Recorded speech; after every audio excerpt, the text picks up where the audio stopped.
네, 이종구 위원장님 자리하셨습니다. 안녕하세요. 예. 저희 국회 산업통상자원 중소벤처위원장 굉장히 깁니다. 네. 이게 통합이 돼서 그렇죠. 예, 옛날에 이제 그 산자부, 네. 산자위원회라고 했는데 요새는 이제 그 박영선 장관이 새로 맡게 된 그 중소벤처 네. 기업 네. 예, 부. 네. 예. 그러니까 장관을 지금 두 사람 모시고 있죠. 예. 그 어려운 자리에 네. 또 우리 위원장 자리를 맡으셨는데 예. 우리 이제 BBS 애청자, 시청자 여러분께 인사 말씀 부탁드리겠습니다. 예. 이 불교 방송을 그 사랑하는 애청자 여러분 이렇게 뵙게 돼서 대단히 영광으로 이렇게 생각을 합니다. 저는 그 봉은사가 그 저희 지역구에 있기 때문에 그렇군요. 항상 우리 불교 신도님들에게 네. 경의도 표하고 네. 거기 주지스님한테도 인사를 자주 네. 가고 있습니다. 예, 합장도 잘 예, 하시겠네요. 예, 잘합니다. 네. 자, 그 박영선 중소벤처기업부 문제 네. 이 장관과 저번에 청문회 할 때 보니까 약간 좀 갈등 비슷한 예. 그때 상황이었는데 요즘은 잘 지내십니까? 예, 박영선 장관이 그동안에 업무 보고조차 못했습니다. 아. 근데 이제 지난번에 네. 7월 그 국회 네. 때 업무 보고도 하고 네. 서로 간에 좀 앙금을 뭐 풀려고 노력을 했습니다만은 아직도 그 한국당이 그때 그 박영선 장관하고 크게 예, 싸웠기 예. 때문에 아직은 좀 다 풀린 것 같지는 않습니다. 네. 그때는 이제 뭐 아무래도 의원 출신으로 장관을 하다 보니까 조금 그런 게 있지만 지금은 그래도 아무래도 이제 협력 관계인 예, 이 그렇게 이용이 더 잘 해야죠. 되겠죠. 지금 우리나라가 잘 살려고 그러면은 중소기업들이 예. 좀 힘을 내야 되고 또 특히 이 벤처 하시는 분들이 예. 저희들의 희망 아니겠습니까? 네, 네. 그러니까 서로 잘 화합을 해서. 예. 근데 원래 산자위원회는 그 여야가 이렇게 싸운 적이 없습니다. 그렇죠. 왜냐하면은 예. 나라 경제를 좀 잘 살려보자. 네. 우리나라 기업들이 정말 힘을 내야 될 거 아니냐. 그래서 항상 그 여야가 서로 화합하고 같이 머리를 맞대고 지혜를 모으는 그런 예. 위원회거든요. 근데 왜 지금 이렇게 요번에 이렇게 됐냐면은 그 문재인 정권 들어와 가지고 이제 탈원전. 네. 이 탈원전을 저희가 강하게 이거는 아니지 않느냐 네. 반대를 하니까 그래서 여야가 탈원전을 주장하는 네. 민주당과 네. 탈원전 이건 아니지 않냐 하고 네. 얘기하는 우리 한국당이 좀 첨예하게 대립이 돼 있습니다. 자, 그 탈원전 이야기 굉장히 나왔으니까 한번 유감입니다. 탈원전 이야기를 좀 짚고 예, 넘어갈게요. 예, 예. 자, 일단 탈원전 초기 정부 문재인 초기 때는 주장이 강했지만 지금 여러 가지 이제 분위기상 보면은 그냥 슬쩍 넘어가는 즉 원전 수출이라든지 또 이 전기료 인상 뭐 등등등 해서 약간 그 과거보다는 좀 세게 나오지 않는 것 같은데 어떻게 보십니까? 그래서 저희가 저도 이제 여당 의원들을 좀 설득을 하고 예. 또 앞으로 청와대 쪽이나 정부 예. 쪽 사람들한테도 좀 한번 설득을 좀 해보려고 네. 하고 있습니다. 왜냐하면은 우리나라는 그 일본하고 달리 네. 지진이 없지 않습니까? 그렇죠. 이제 포항 지진도 뭐 있긴 있지만 아주 지난번에 미미하고 예. 또 지난번에 그 포항 지진도 열병합 발전소 그 과정에서 예, 생긴 것이다 예. 이런 것이 지금 나오고 있기 때문에 실질적으로 지진 위험이 없다면은 지금 일본도 그 한시적으로 네. 이렇게 허용을 하고 있거든요. 네, 네. 지금 네. 원전을 갖다가 네. 가동을 안 하는 게 아니지 않습니까? 근데 그 불에 떠 있는 일본이라고 하는데 그런 나라도 하는데 뭐 그게 안전에 국민 안전에 크게 위험하지가 않다는 게 첫째고 두 번째는 지금 탈원전이 전기를 생산하는 가장 그 저렴한 그렇죠. 수단입니다. 원가 대비 굉장히 발전력이 네, 많죠. 원가 대비 발전력이 세거든요, 이게. 그래서 우리나라가 전기료를 안 올리고 네. 적정하게 그 정부가 이 기업의 공장들도 가동시키고 또 이제 그 소비자들도 이제 여름에 에어컨도 켜야 되고 이렇게 하니까 이거를 전기료를 갖다가 지금 한전이 엄청나 1년에 한 7천억 가까이 적자를 보고 그렇습니다. 있거든요. 그럼 한전 적자를 갖다가 메우는 거는 결국 또 세금이니까 그거는 전기 세금 아니냐 결국은 전기 세금으로 보충할 것 같으면은 올릴 수밖에 없는데 그러면 안 올리고 하려고 그러면은 원전밖에 없다. 예. 가령 뭐 자연에서 얻는 전기 에너지, 즉 뭐 자연 태양광이라든지 여러 가지 있겠지만은 네. 거기에 대비해서 온전히 네. 뭐 위험한 부분은 있지만 지금까지 사용한 부분으로 보면은 그럼요. 또 안전한 부분이 있단 말이죠. 예. 이런 부분에서 예. 아마 이제 민주당 의원들 초기에 이제 정권을 잡기 위해서 여러 가지 그런 어떤 공약이라든지 했겠지만 지금은 조금 많이 좀 달라진 느낌이라는 걸 말씀드렸죠. 달라져야죠. 예. 달라져야죠. 네. 자, 어쨌든 그 온전도 온전이지만 요즘 이제 우리 이정구 위원장님 이 자리에 모신 이유 중에 하나가 한일 관계입니다. 네. 뭐 다른 걸 떠나서 이 지금 현재 이 경제 분야의 전쟁, 즉 이게 미국과 중국의 전쟁이 이어서 한국과 일본의 그것도 아주 더티한 방법으로 뭐 지금 하고 있는데 어떻게 지금 보고 계십니까? 그 굉장히 좀 위험스러운 그런 국면으로 가고 있어요. 네. 일본이 지난 그 오사카 G20 네. 거기 회의에서도 얘기했지만은 이건 그 동안에 일본만큼 자유무역을 통해 가지고 이익을 보고 네. 그걸 바탕으로 해 가지고 경제를 성장시킨 네. 그런 나라가 없거든요. 네. 그 자유무역에 그야말로 위반하는 것이다. 더군다나 이러한 거는 한일 관계라는 거는 그야말로 우리가 1960년 이후에 네. 부품 소재를 우리가 많이 얻어가지고 우리나라 경제도 발전시키고 네. 그 경제 협력 파트너예요. 네. 근데 협력 파트너한테 이런 식으로 한다는 거는 좀 이해를 하기가 어렵습니다. 네. 그런데 이제 이것이 문제가 생긴 게 강제징용으로 피해를 보신 네. 우리 국민들에 대한 그 배상 문제를 네. 가지고 이것이 우리나라 대법원에서 좀 뭐라 그럴까요? 일본의 그는 구미에 안 맞죠. 네. 예, 그러한 판결을 했다고 그래가지고 이제 그게 이제 시작이 됐는데 저는 우선은 뭐 일본이 그 대승적으로 좀 생각을 하고 과거에 대해서 일제 침략에 대해서 이 참여하는 그러한 마음을 갖는다면은 그걸 이해할 수 있지 않겠느냐, 막 이렇게 생각을 합니다. 그러나 정부가 문재인 정부가 들어와 가지고 제대로 대응을 못했어요. 예. 저희가 대법원 그때 판결이 난 이후에 예, 아베도 경고를 했거든요. 여러분 우리한테 야 이렇게 하면은 뭐 저 화이트리스트도 우리- 만들고 예, 여러 가지 이렇게 준비하겠다. 우리도 보복 경제 조치를 안 할 수 없다 하는 식으로 얘기를 했거든요. 그랬으면 서로 간에 그때부터 좀 외교적으로 타협을 좀 하고 그쪽도 좀 설득을 하고 이런 것이 필요한데 문재인 정권은 그동안에 아무것도 안 했단 말이에요. 그래서 이 정부가 이번에 예. 산자부 장관한테도 들어보니까 예. 뭐 태스크포스를 만들었다 뭐라고 그러는데 한 거는 아무것도 없어요. 그럼 태스크포스 만들어 가지고 거기에 대비한 회의한 회의록을 내놓든지 예. 뭘 했는지 그리고 어떤 안을 일본에 제시를 했는지 이런 것도 한번 얘기를 해봐라. 근데 얘기를 못 해요. 그러니까 이거를 이제 시그널을 줬는데 우리 정부가 공식적으로 알게 된 건 쌍깨신문 보도에 보고 우리 정부 고위 관계자들이 알았다는 거죠.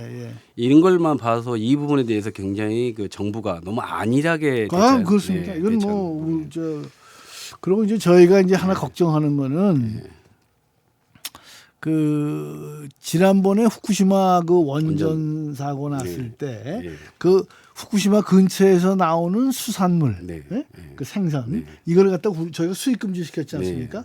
그래서 일본 친구들이 그걸 WTO에 제소를 했어요. 제소를 했는데 우리가 이겼어요. 그래서 우리는 굉장히 좋아했어요.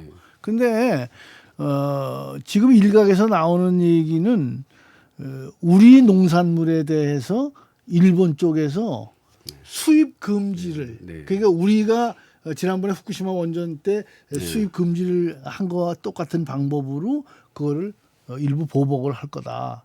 그것이 예를 들면 그 위생상의 문제라든지 또는 약간 그 좋지 않은 독극물 같은 게 함유되어 있다. 이런 식으로 이 친구들이 일본이 나올 가능성이 있다. 이런 정보가 있습니다. 그래서 그렇다면은 그야말로 이제 경제 보복이 되는 거죠. 그거는 지난번에 후쿠시마에 대해 원전 그 생산 그러니까 생선에 대해서 우리가 수입 금지한 거에 대한 아주 그 딱 맞대응하는 그 보복을 하지 않을까 뭐 이런 걱정을 좀 하고 네. 있습니다.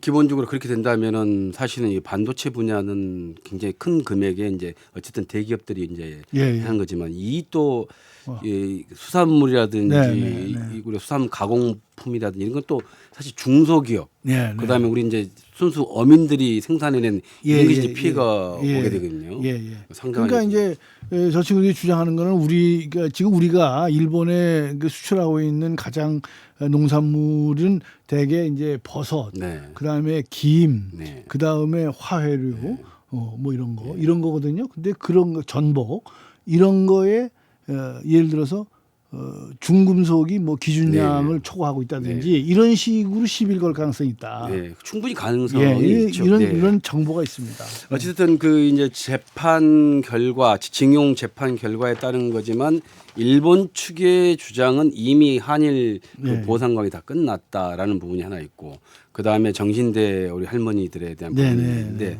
근데 이런 부분들이 결과적으로 보면 외교적 문제에서 비롯된 거 아닙니까? 아 그렇죠. 예. 그리고 그리고 굉장히 네. 시간이 많이 지난 네. 얘기죠. 예, 그러니까 외교적 문제로 풀어가야 할 해법들인데 예, 예. 그 이 정부가 너무 감성적 대응 예, 이런 부분도 있고 또한 더불어서 또 이러다 보니까 우리 또 국내 정치에서 일본의 프레임 특히 자유한국당에 대한 어떤 그 친일 프레임 같은 게 좀 많아요. 어떻게 생각하십니까? 그거는 그 정말 천부당 만부당한 얘기죠. 그러니까 이 지금 문재인 정권에서 얘기하는 거는 지금 한일 그 축구 시합 하는데 왜 한국을 응원 안 하느냐 뭐 이런 식으로 지금 나오지 않습니까? 뭐 죽창가라든지 뭐 그렇지 않습니까? 우리가 아니 한일 관계를 생각할 때 우리 그 할아버지들이 겪었던 그런 어떤 고난, 이런 걸 갖다가 우리가 당연히 그거는 잘못된 것이다. 일제 침략으로 해가지고 우리가 했던 건 다 아는 거 아닙니까?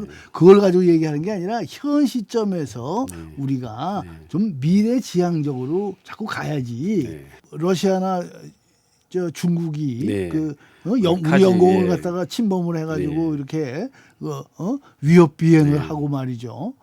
저 일본은 또 독도가 영유권을 자기 땅이다 이런 식으로 또 얘기를 하고 지금 그래서 20세기 초에 우리가 100년 전이죠. 그 100년 전에 개항했을 때 그 개항 이후의 그 상황 이런 얼마나 그 4강의 그 틀에서 말이죠. 당시 그 이제 원세계오고 청일 전쟁, 그 러일 전쟁 결국에서 다 일본이 승리함으로써 일본이 소위 말하는 대륙 진출을 위한 기반을 확보한. 그러니까 저희들도 한편으로 이런 이제 무역과의 문제, 경제적 문제를 떠나서 그 아베 총리의 그 기본적인 사상 여기는 우리는 좀 경계를 해야 하지 않겠습니까?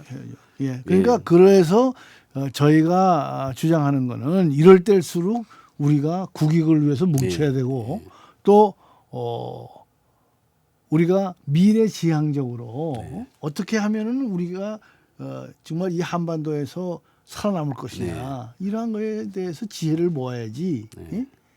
이걸 갖다가 무슨 뭐 감정적으로 말이지 일본 뭐 상품 불매 운동이나 하고 그래서 해결될 문제가 아니지 않습니까? 일시적인 어떤 그 국민의 감정을 이용해 가지고 어떤 소위 말해서 조그마한 이익을 얻기 위해서 큰 걸 놓치는 그런 우려적인 부분도 없잖아 있습니다.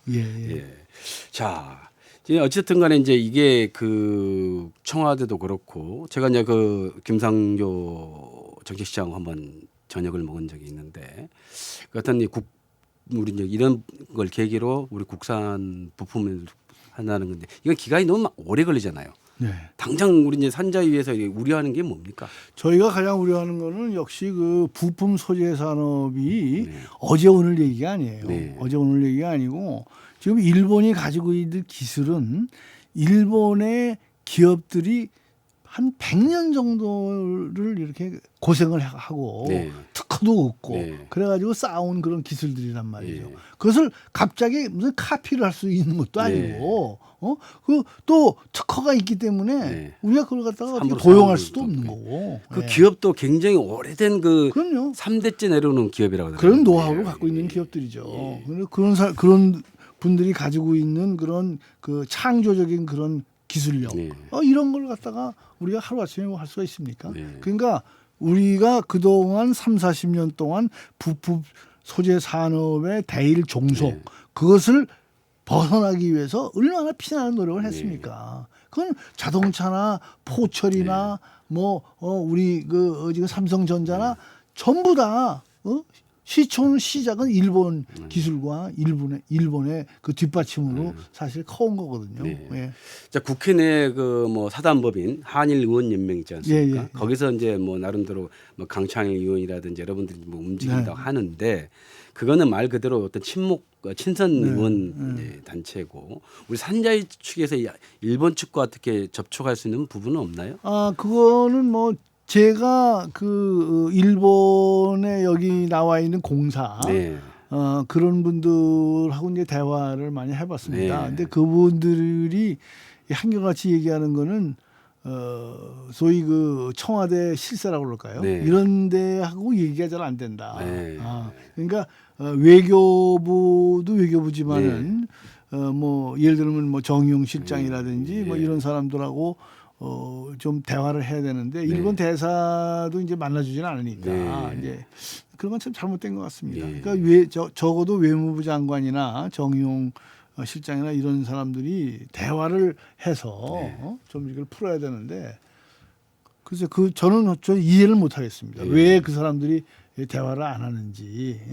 지금 문재인 정권이 하여튼 친일 프레임을 갖다가 한국 땅에다 씌워가지고 친일이냐 반일이냐 뭐 이런 식으로 이제 선거를 끌고 가려는 그런 게 있습니다. 근데 저는 뭐 그것이 성공 못 한다고 봅니다. 왜냐하면 우리 국민들도 이제 바보가 아닌 이상 저는 좀 냉정을 다 찾고 사실 국익을 위해서 우리가 그럼 일본하고 싸울 겁니까? 그렇지 않습니다. 일본하고 우리가 전쟁할 것도 아니고 우리가 이제 일본을 경제 협력 파트너로 또 그거는 또 미국하고 일본하고 한국이 우리가 군사적으로는 지금 공조를 해야 되지 않습니까? 그건 지금 빤한 거 아니겠습니까? 그럼 어찌됐든 저희가 해결해야죠. 그 일본이라든지 중국과의 그 어떤 수출이라든지 의존도라든지 또 상호 협력 부분에서는 굉장히 큰 나라지 않습니까? 미국을 포함해서. 어쨌든 이거 이제 산자위원장으로 잘 풀어갔으면 좋겠고요. 이제 그 벤처 육성 부분이 조금씩 그 과시화가 좋다, 긍정적인 시그널이 나오고 있다고 좀 들었거든요. 어떻습니까?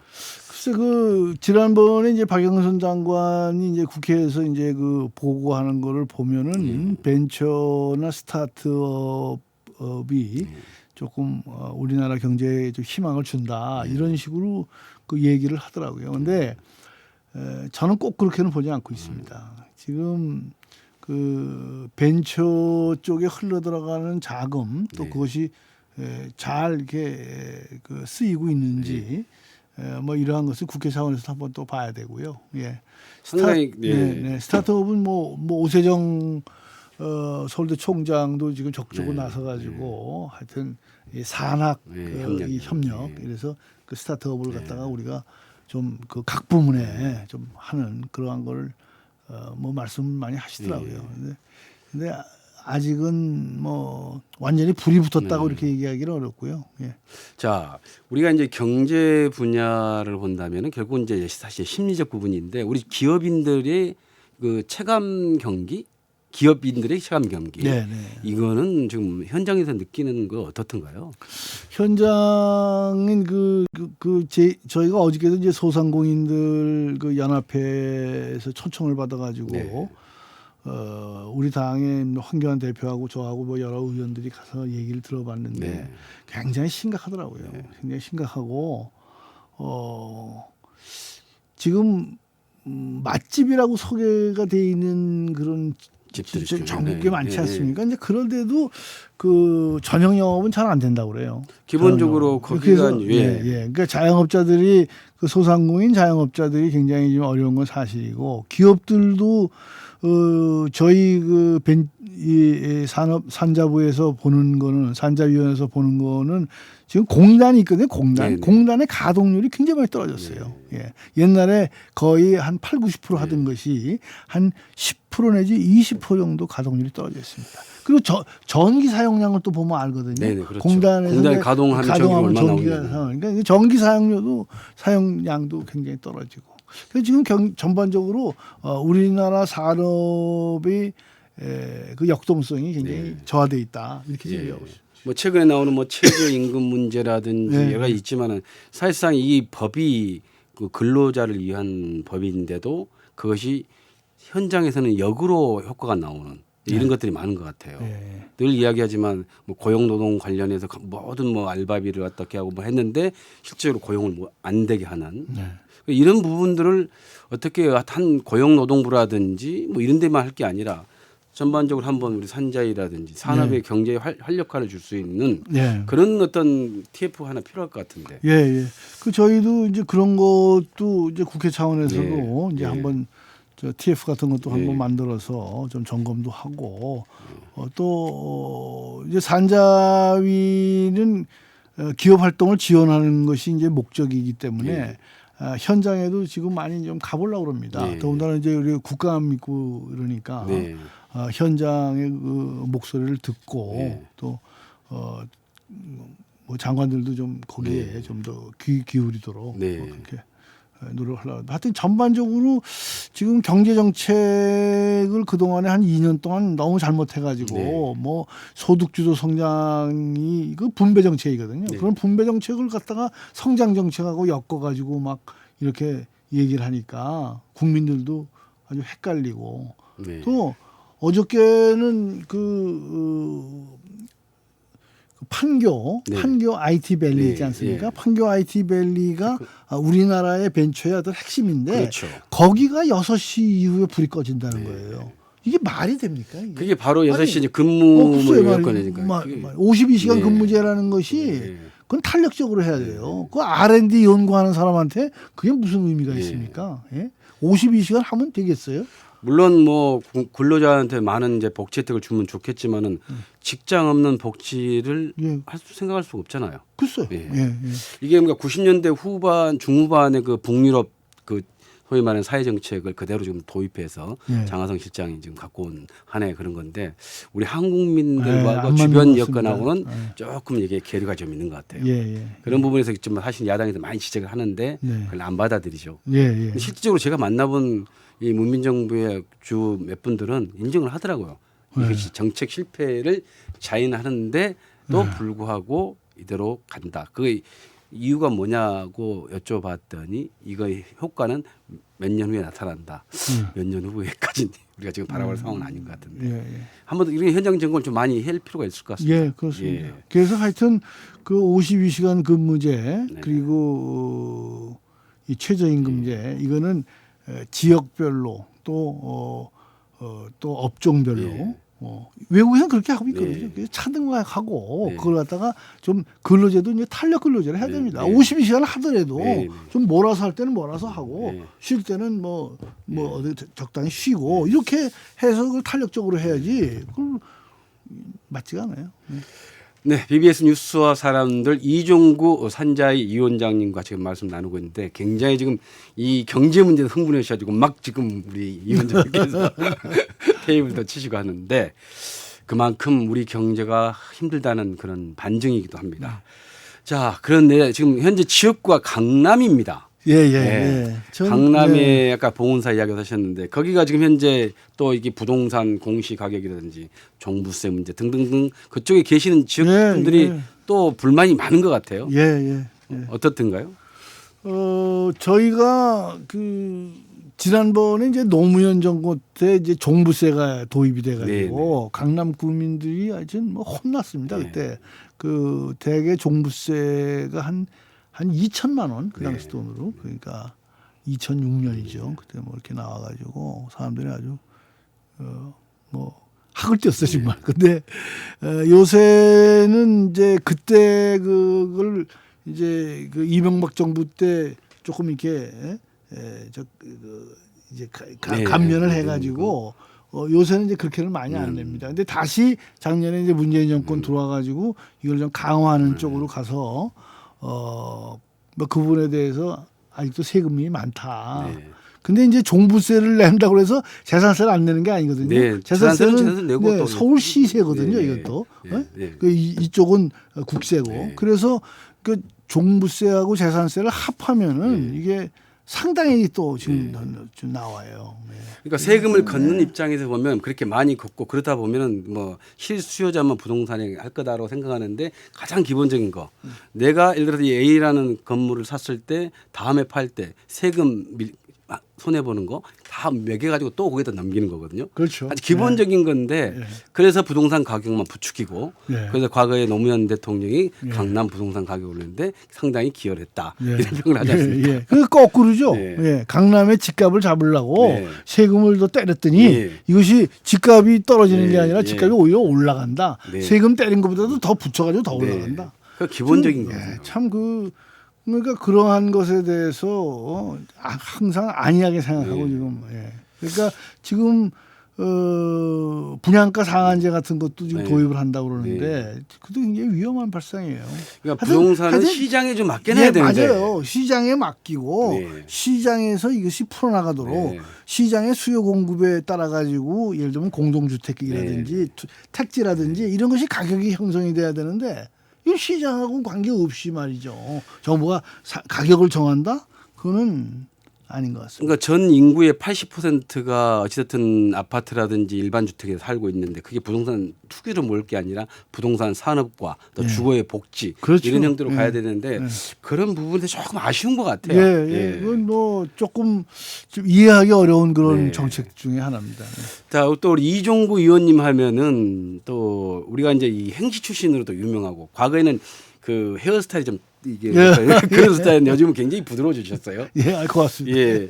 저희가 그 과거에 제가 국회 출입할 때 이제 우리 이중재 의원님 예. 아주 그 소위 말해서 좀 야당의 민주당 뭐 이런 형태로 활동도 많이 하셨는데 이제 서거하신 지가 벌써 한 10년. 네, 10년 넘었습니다 이제. 네.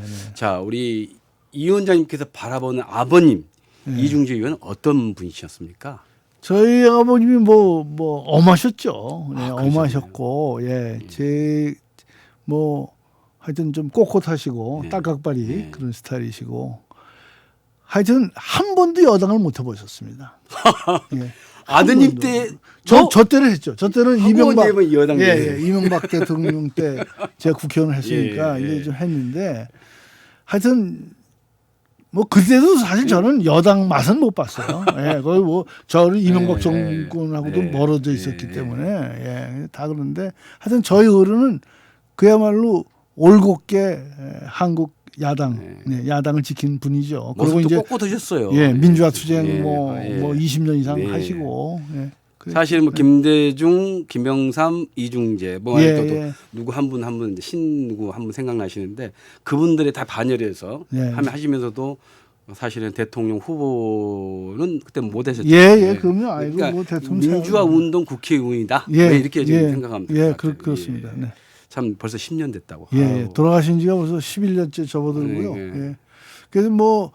그래서 제가 제일 이제 곤혹스러운 게 그 5.18 문제. 저는 저희 어른이 5.18에 뭐 어떻게 보면 희생자고 피해자고 뭐 또 이제 정말 그런 그 광주 민주화 운동을 위해서 싸우신 분인데 한국당이 항상 그런 얘기 들을 때마다 제가 좀 아이러니하죠. 좀 아이러니가 있고. 한국당이 그렇게 하면 안 되죠. 근데 그런 의원들이 있어요. 뭐 일부 의원이 그런 거지 뭐 한국당이 뭐 5.18 정신을 뭐 폄하하고 이런 거 일치 없죠. 요즘도 이제 바둑 잘 들고 계십니까? 한국 규원의 고문이라는 타이틀도 갖고 계신데. 제가 바둑을 좋아합니다. 근데 이제 그 바둑이라는 게 제가 우주인이 만들었다. 이게 너무 심오하고 또 너무 다양한 그런 그 수가 있기 때문에 이제 우주인 사람의 인간의 머리로서는 어렵다. 그런데 최근에 AI가 나오지 않았습니까? 그렇죠. 근데 AI가 그 당시에 성공을 못할 것이다. 왜 그러냐 하면은 바둑은 패가 있어요. 패라는 거는 무한 가능성. 그러니까 무한한 경우의 수가 생기거든요. 패가 나면은 왜냐하면 같은 곳을 땄다가 뛰었다 하니까 그래서 이것이 결국은 AI가 이걸 할 수가 없다. 이렇게 했는데 이게 이제 AI가 진짜 우주인 AI가 나와가지고 그 문제를 패 문제를 갖다가 풀어버렸어요. 그래서 고성능 컴퓨터로는 이게 모든 게 이제 가능하다. 네. 가능하다. 그 상당히 저희들로서는 정말 AI가 나와서 이렇게 한다는 거는 바둑 측면에서 보면 무서운 세상의 전개입니다. 네. 이거는 네. 이거는 상상을 할 수 있는 거를 다 경우의 수를 따져도 이게 안 되는 건데 이게 어떻게 이게 가능한지 네. 그래서 저희들도 굉장히 정말 놀라고 있습니다. 네. 저는 바둑을 통해서 AI의 그 무서움, 네. AI의 그 어떤 그 대단한 그 경지 네. 이런 걸 느끼고 있죠. 사실 그 일본도 이 바둑을 굉장히 좋아하는 나라 중에 하나입니다. 예, 네. 일본이 이번에 뭐 그 이 원장님 또 한국 기원 고문도 하고 계시니까 좀 우스갯소리로 이 바둑을 통해서 한번 이 얽혀 있는 한일 관계를 한번 푸는데 역할을 한번 했으면 좋겠습니다. 그 한중일 바둑 대회가 예, 있어요. 예, 예. 근데 금년에도 8월 21일 날 네. 그 중국에서 합니다. 네. 중국 청두에서 하는데 거기서 의원들 많이 올 거예요. 네. 그러면 우리 한중일 의원들이 서로 네. 하여튼 동북아의 평화를 위해서 많이 대화를 해야죠. 예. 자, 이렇게 지금 말씀 나누는 시간이 다 이제 정리가 된 것 같습니다. 자, 끝으로 우리 시청자, 애청자 여러분께 인사 말씀 좀 부탁드립니다. 예. 오늘 좀 좋은 시간 가졌고요. 이렇게 불교 방송에서 초대해 줘서 다시 한번 감사를 드리고 더위에 우리 애청자 여러분들 항상 건강하시고 좋은 일만 많이 있기를 네. 빌겠습니다. 감사합니다. 감사합니다. 네. 그 아카일로에 있는 한일 이 경제 문제를 우리 이종구 위원장님이 반드시 풀어줄 거라고 믿으면서 오늘 BBS 뉴스와 사람들 오늘 이 시간 여기서 마치도록 하겠습니다. 감사합니다.